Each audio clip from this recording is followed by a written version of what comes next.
மேஷ ராசி மற்றும் லக்ன நண்பர்களே, உங்கள் ராசி மற்றும் லக்னத்திற்கு அதிசார குரு பயிற்சியாக குரு பகவான் 4ஆம் பாவத்திற்கு வருகிறார். அங்கிருந்து 5ஆம் பார்வையாக ஆயுள் ஸ்தானத்தையும் சமசப்தமமாக தொழில் ஸ்தானத்தையும் 9ஆம் பார்வையாக விரயஸ்தானத்தையும் பார்க்கிறார். இதனால் உங்களுக்கு உண்டாகும் பலன்கள் என்ன என்பதை பார்ப்போம். உங்களுக்கு வீடு மற்றும் வாகனம் வாங்கும் யோகம் உண்டாகும். அதாவது அவரவர்கள் வசதிக்கு ஏற்ப.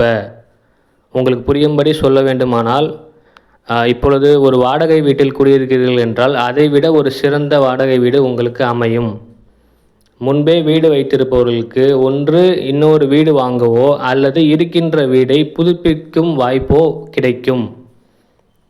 அதேபோல் வாகனம் வைத்திருப்பவர்களுக்கு மேலும் ஒரு வாகனம் வாங்கும் யோகம் வரும். இல்லை என்றால் வாகனமே இல்லை என்பவர்களுக்கு புதிதாக வாகனம் வாங்கும் யோகம் உண்டாகும். அதேபோல் உங்கள் ஆயுள் ஸ்தானத்தை பார்வையிடுவதால் உடல்நலக் குறைவால் இருந்த பிரச்சனை இப்பொழுது முன்பை விட சீராகும். அதேபோல் சிறு சிறு அவமானங்கள் ஏற்படுவதற்கான வாய்ப்பும் உண்டு. கொஞ்சம் எச்சரிக்கையாக இருக்க வேண்டும். மேலும் விரயஸ்தானத்தை பார்வையிடுவதால் பயப்பட தேவையில்லை. நான் முன்பே சொல்வதைப் போல் ஒரு வாகனமோ ஒரு வீடோ வாங்க வேண்டுமோ அல்லது புதுப்பிக்க வேண்டுமோ என்றால் பணத்தை செலவு செய்ய வேண்டும். அதை நாம் சுப விரயமாக எடுத்துக்கொள்ள வேண்டும். இதுவே உங்களுக்கான இந்த குரு பயிற்சிக்கான பலன்கள் ஆகும். நன்றி.